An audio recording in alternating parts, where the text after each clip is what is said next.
Region 4B, Mimaropa. Ang Mimaropa ay binubuo ng Palawan, Occidental Mindoro, Oriental Mindoro, Marinduque at Romblon. Ang lugar sa Mimaropa ay may mga iba't ibang kabisera. Ang Oriental Mindoro ay para sa Calapan City, Occidental Mindoro naman, Mamburao, Marinduque, Buak, Romblon ay Romblo, at Palawan, ang kabisera nito ay Puerto Princesa. Kaya ito tinawag na Mimaropa dahil ang Mi ay para sa Mindoro, ang Ma ay para sa Marinduque, ang Ro ay para sa Romblon, at Pa ay para sa Palawan. Kaya tinawag itong Mimaropa. Ang Mimaropa ay nagsasalaysay ng mga pangunahing lalawigan o pulo na bahagi ng rehiyon. Ang Mimaropa ay isang rehiyon sa Pilipinas na binubuo ng mga pulo at lalawigan sa gitnang kanlurang bahagi ng bansa. Ngayon naman tutungo tayo sa Marinduque. Sa Marinduque, tuwing Disyembre, ipinagdiriwang ang Bila-Bila Festival sa Marinduque. Ito'y ginaganap tuwing pista ng Buak at tuwing Abril naman ang mahal na araw.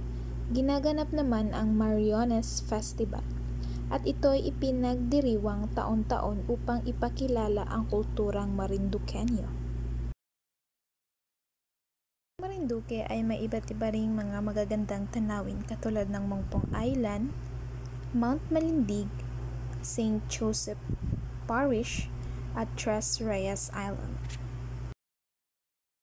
At syempre, hindi rin mawawala ang kanilang mga ipinagmamalaking mga pagkain sa Marinduque. Ito ang mga pagkain hindi sikat, ngunit itong mga pagkain ng mga Marinduque ay masasarap. Tulad ng suman, pansit, tuyo at mani.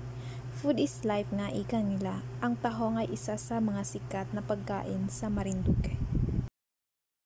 Ngayon, tutungo naman tayo sa mga sikat na pintor sa Marinduque. Katulad na lamang ni Raymond Kawataki Go, isang kontemporaryong pintor mula sa Buak, Marinduque na na-admit sa Far Eastern University's Fine Arts Program noong 1995. Ang kanyang mga gawa ay kilala bilang isang mundo ng responsibilidad sa lipunan. Sa pamamagitan ng kanyang mga likhaing sining, ipinapakita ni Raymond ang kanyang kahandaang magpahayag ng mga mensahe tungkol sa mga alalahanin sa lipunan. Ngayon, tutungo tayo sa Occidental Mindoro. Ang bayan ay mayroon ding pinakamaraming banking, negosyo, kainan at komersyal na mga establishmento sa Occidental Mindoro at naging sentro ng kalakalan sa rehiyon ng Mimaropa.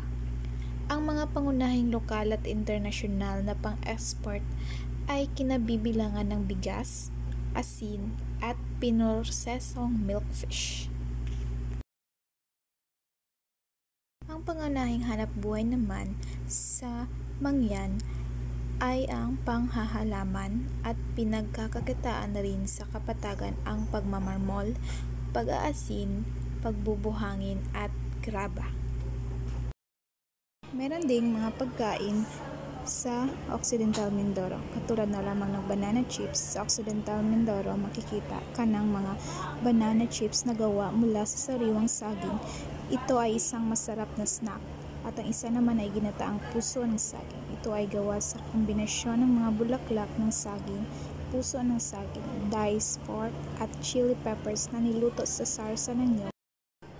Meron ding mga iba't ibang ginagamit na salita ang taga-Occidental Mindoro, kagaya na lamang ng buhid, taubid at hanununo sa Mangyan.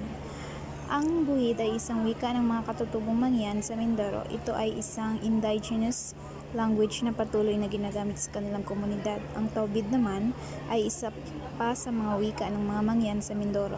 Ito ay may mga kasaray-saray na dialekto depende sa tribo. Ang hanununo naman sa Mangyan ay isa pang wika ng mga Mangyan. Ang hanununo Mangyan ay ginagamit din sa Mindoro. Ito rin ay isang indigenous language. Ngayon, dadako naman tayo sa mga kilalang pintor sa Marinduque. Isa sa mga pintor na ito ay si Fernando Amorsolo y Cueta.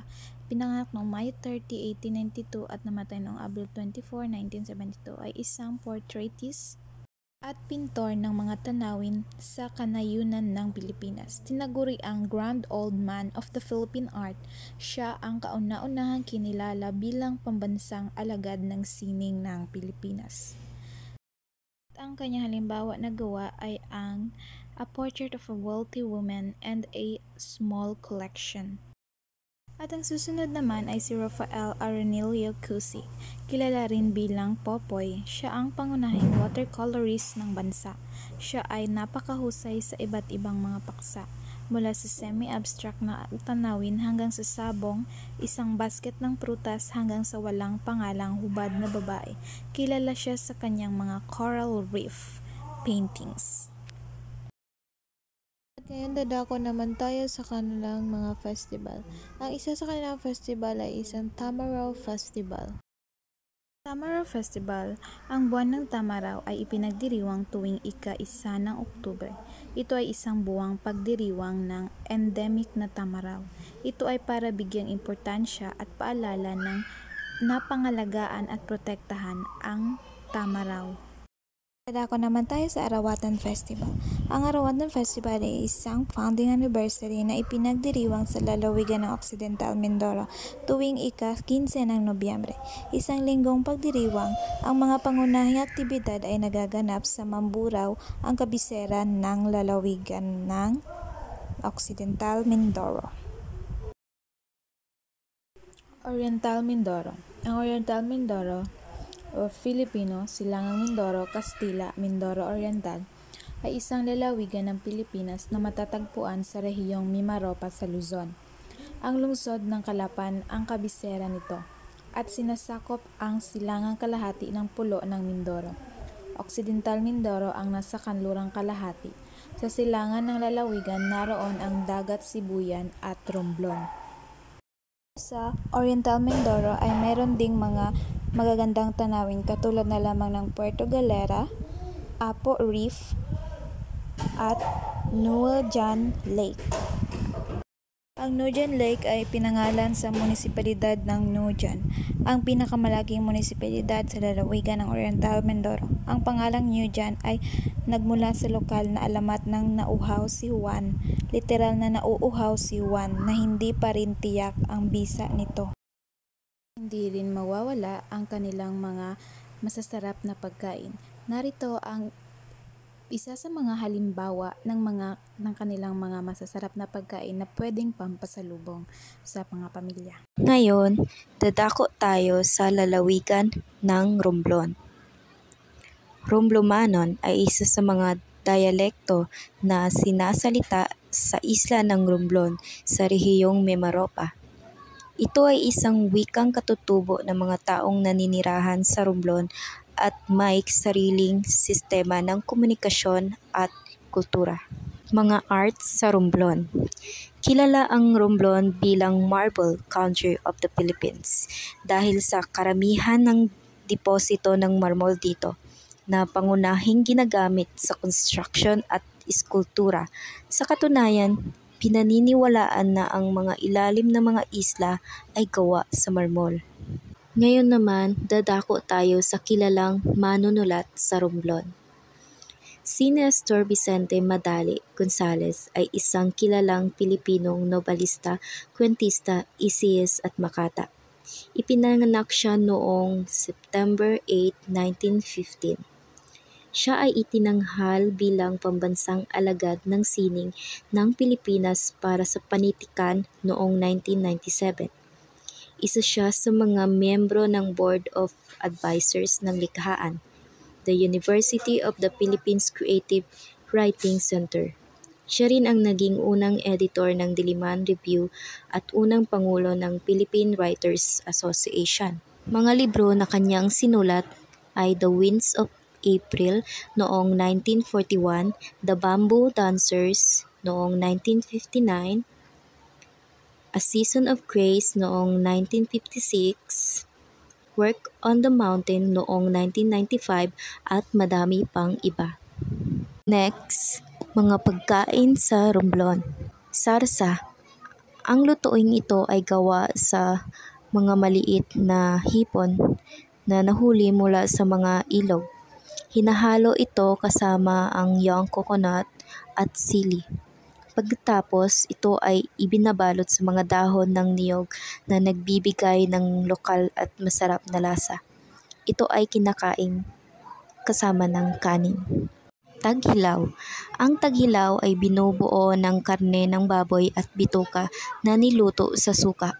Ito ay katulad ng paghahanda ng dinuguan, ngunit wala ang dugo sa sangkap. Gayabon. Ang gayabon ay bersyon ng romblon ng laing. Ngunit ang nagpapahiwatig ng pagkakaiba nito ay ang paggamit nila ng sariwang gabi na niluluto until the leaves are smashed into a pasty texture. Ito ay mas malaki at hindi maanghang na piraso, hindi tulad ng bersyon sa Bicolano. Inaslom. Ang inaslom ay isang malusog na sabaw, pwede sa anong gulay na available sa panahon. Ito ay hindi maasim gaya ng ipinapahiwatig ng pangalan nito, kundi ito ay walang gaanong lasa. Mainam sa mga nagda-diet at sa mga matatanda. Dadako naman tayo sa mga festival sa Romblon. Biniray Festival. Ito ay isang prestihiryosong pagdiriwang tuwing ikalawang linggo ng Enero para sa Señor Santo Niño. Sa Ginyugan Festival. Tinatawag ito dati na Coco Banana Festival.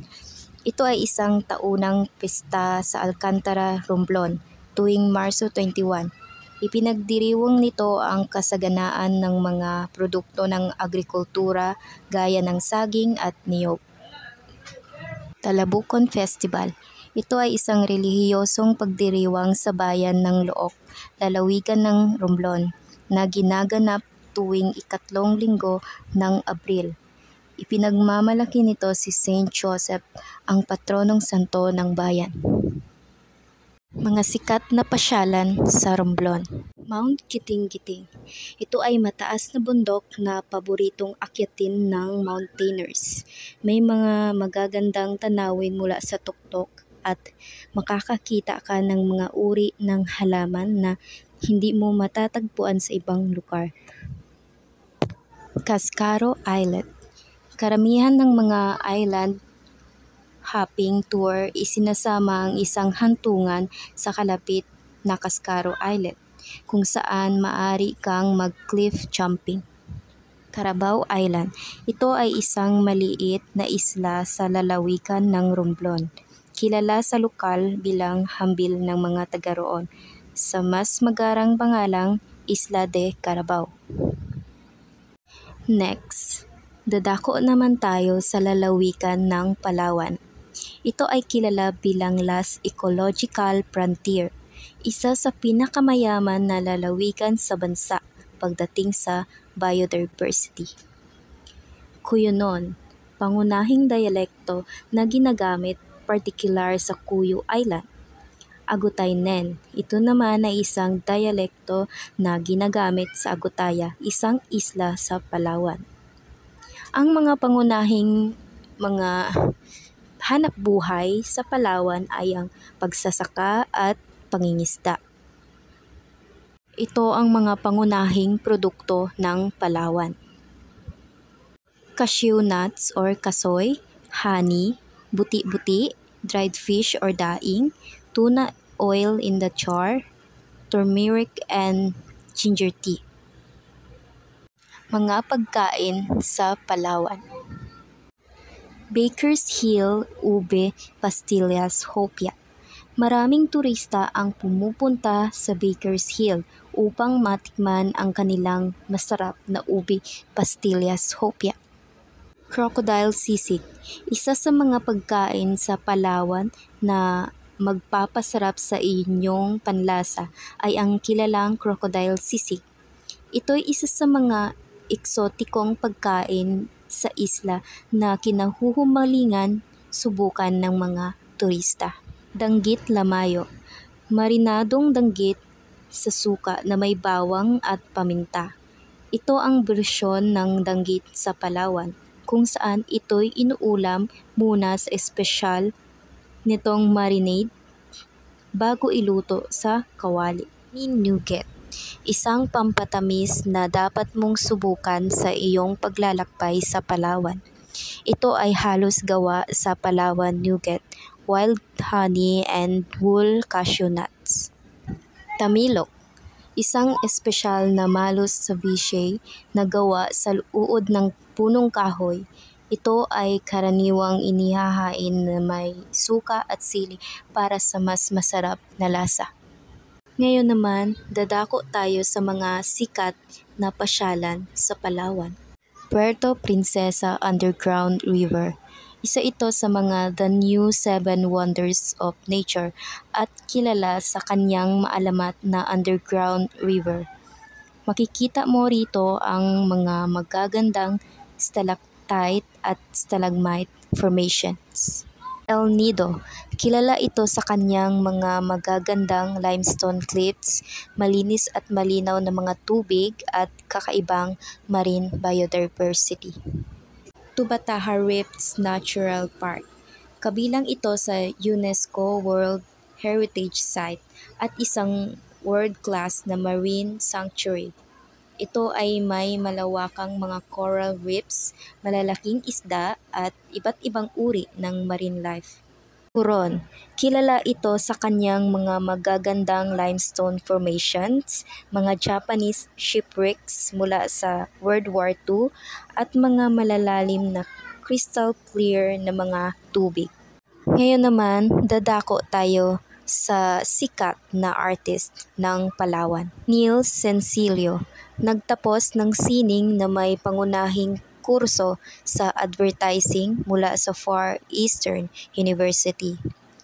Isa siyang masigasig na portrait artist at tagaguhit ng watercolor at acrylic na naka-specialize sa makatotohanang paglalarawan ng mga tao at kalikasan. Ito ang mga halimbawa ng mga obra ni Neil Sencillo. Makikita natin dyan tungkol sa kalikasan at mga tao sa Palawan ang kanyang mga pangunahing obra. Mike Garcia, siya ay nagtapos mula sa Universidad ng Santo Tomas na may kurso sa sining na may pangunahing pag-aaral sa pagpipinta. Isa siyang multidisciplinary na artist na gumagamit ng tradisyonal at digital na paraan. Batay sa matalas na pagmamasid sa kultura, tradisyon at pamahiin ng Pilipinas ang kanyang mga likha. Ito ang mga halimbawa na likha ni Mike Garcia. Sunod, dadako tayo sa mga festival ng Palawan. Foundation Day and Balayong Festival. Ito ay nagbibigay pugay sa anibersaryo ng pagkatatag ng lungsod ng Puerto Princesa. Tampok ang pagtatanim ng puno ng balayong, pagsasayaw sa kalsada at makulay na parada ng mga bulaklak na nagpapakita ng Palawan cherry blossoms mula sa kung saan ito nagmula ang pangalan ng pesta. Arawedan Festival sa San Vicente, Palawan. Ginaganap ito tuwing January 23 to 24. Kaganapan na nagaganap sa Port Barton sa San Vicente, Palawan. Ito ay nagbibigay diin sa mga atraksyon para sa mga turista tulad ng mga beach, marine reserve at mga park. At ang panghuli, Cuyo Festival. Ito ay ginaganap tuwing ika-28 ng Agosto. Ipinagdiriwang nito ang yaman ng kultura ng maliit na islang bayan sa Palawan sa pamamagitan ng makulay na parada, sayaw at musikang pagtatanghal. Yun lamang po, maraming salamat.